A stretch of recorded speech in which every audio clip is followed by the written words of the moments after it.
Ayan, Beyonce and Nanay Hansel nalungkot dahil nga po dito sa kwarto ni Beyonce. Pambihira, grabe. Hindi nakaligtas, pinasok pa rin.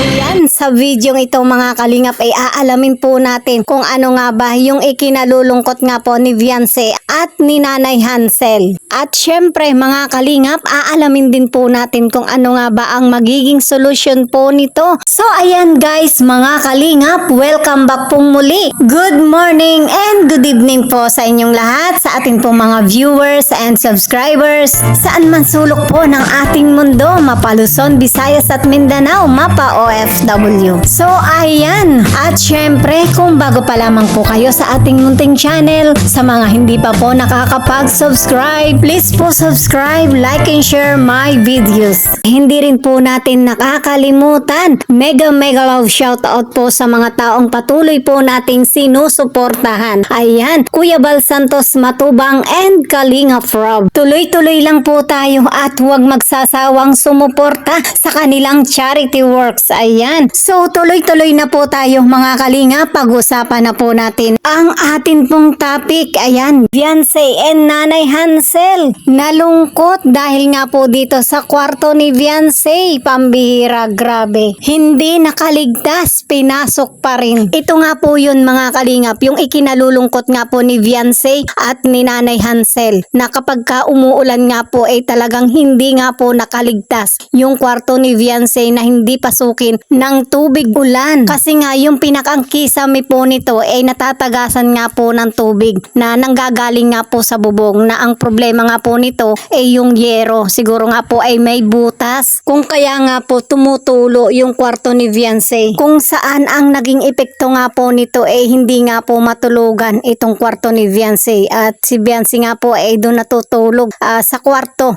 ng kanilang mama at papa. At ito nga po yung kanilang pinoproblema sa kanilang bahay, at kailangan nga po nila ng tulong para mapaayos nga po ito. At kapag ka hindi nga po ito napaayos ay lalong magiging malaki nga po ang problema, dahil nga po sa kapag nagtuloy-tuloy nga po ang ulan, medyo nga po lalaki ang sira nga po ng kisame at baka tuluyan na nga po itong bumigay. Kaya naman po ang ilang mga viewers, ang mga EDSenatic po natin diyan, talaga naman pong naaawa nga po kay Beyonce. Kasi nga hindi nga po niya matulugan yung kanyang sariling kwarto. Dahil nga po sa ganitong sitwasyon, kailangan nga po ng agarang aksyon. Nang sa ganun nga po maging maayos na at mapanatag na nga po sa pagtulog ito nga pong si Beyonce, at maging nga po yung kanyang mga kapatid, ganun din po pala ang problema sa kanilang kwarto. At habang hindi pa nga po nakukumpuni ang kanilang bubong, sa ngayon nga po mga kalingap ay pansamantala muna pong tinatakluban ni Nanay Hansel ng plastic ang mga gamit nga po ni Beyonce, nang sa ganun nga po ay maingatan at nang hindi nga po mabasa ng tubig ulan. Ayan, para nga po sa katugunan ng kanilang problema sa bahay, na gusto na nga po nila itong mapaayos, at bilang action nga po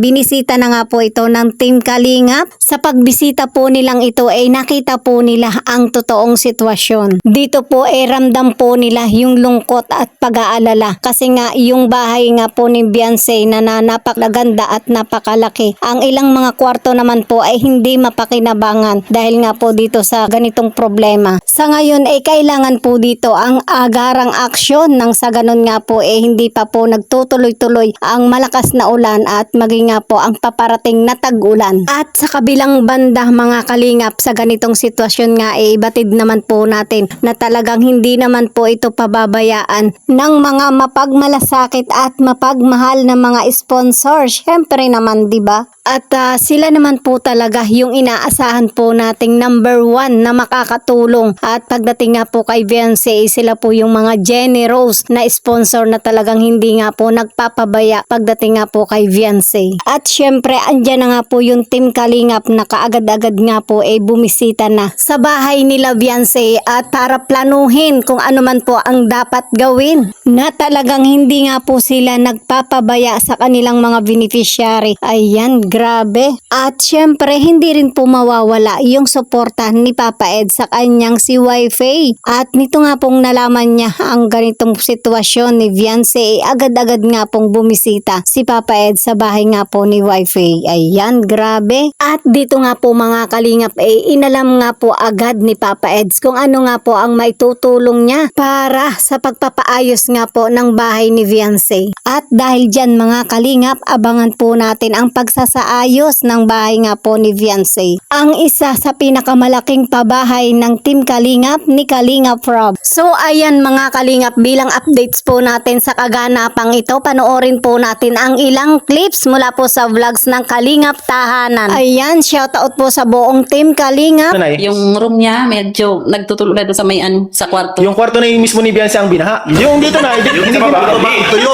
Pero yung nasa taas sa kwarto, Yun ang binaha. ano binaha? Kakaiba yung baha. Kaya, Ano na, kumbaga parang skyway na yung yung baha. may sahod naman yung tinawad na namin ng pagkana. Ano pala, Nay? Ano po yun, butas na? Nagkabutas po. Nagkabutas siguro. Pero inakyat na yan ng papa niya kasi nagtutulog baga dito. Inakyat niya na, hindi pa man. Kaya ngayon umulan, tulog na naman. Nasa tingin ko bro ay Pag umuulan lang siguro. Yeah, pag umuulan na tumutulog. Ay, tama. Pwede mo makita yung tulo sa kwarto ni Sige Bianca po, yung mga damit doon talagang inano namin kasi Ay. kalat lang po. Kasi, tutulungan po. Maganda po makita natin yung sira para alam po namin yung Kaya naglilinis po kami. kayang ayusin kasi may dala po kaming karpintero dito. Ito po. Tara guys, dito tayo sa taas po.